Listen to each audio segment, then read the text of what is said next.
Welcome to the 6th tutorial on living the Muslim life. We are going to look at pilgrimage in Islam, known as Hajj, its origins, how it's performed, as well as the benefits and challenges. Mecca is a city in Saudi Arabia and it is the holiest place on earth for Muslims. It is where prophets like Ibrahim, Ismail and Muhammad lived and preached. The Kaaba is a cube-shaped building that Muslims believe was the first house of Allah, rebuilt by Ibrahim and Ismail. For this reason, Muslims go on pilgrimage here and it is one of the 5 pillars of Islam. Muslims who are physically able and can afford all the expenses involved must perform Hajj at least once in their lives. The time of Hajj is based on the lunar calendar and ends in the festival of Eid al-Adha. The pilgrimage starts on the 8th day of the month Dhu al-Hijrah and lasts about 5 days. Hajj can be traced back to around 4,000 years ago, to the time of Ibrahim. According to the Quran, Ibrahim was chosen by Allah to be the leader of people. Muslims wear ihram when on Hajj, which is 2 sheets of white cloth wrapped around the body.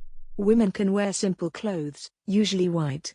The ihram is symbolic of everyone being equal in Islam. Women must be accompanied by a man, like a father or son. Saudi Arabian rules state that women who are under 45 and single cannot go to Hajj alone. Shia Muslims do not believe this condition is necessary. At the start of Hajj, pilgrims perform the tawaf, which means walking around the Kaaba anti-clockwise 7 times.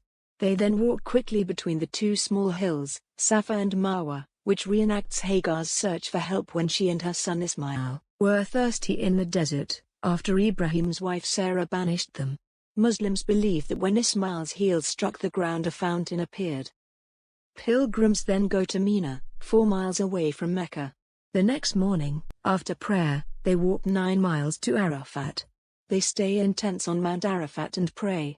Muslims believe this is where Allah forgives them from all their sins.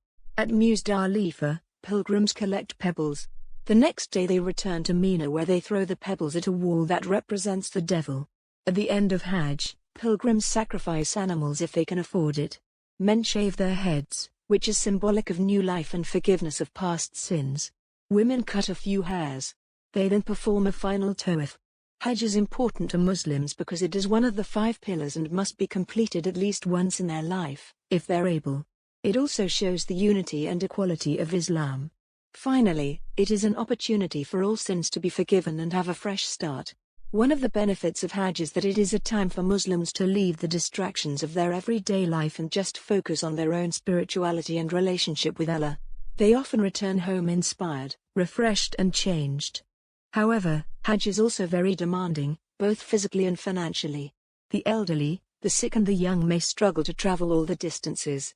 Also, depending on where they live, it can be very expensive to get to Saudi Arabia.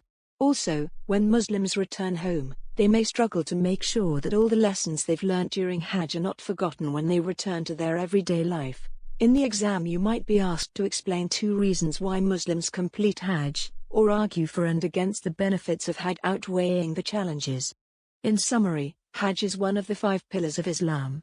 It is compulsory for those who are able to, physically and financially. Though there are challenges, it brings many benefits, like forgiveness of sins.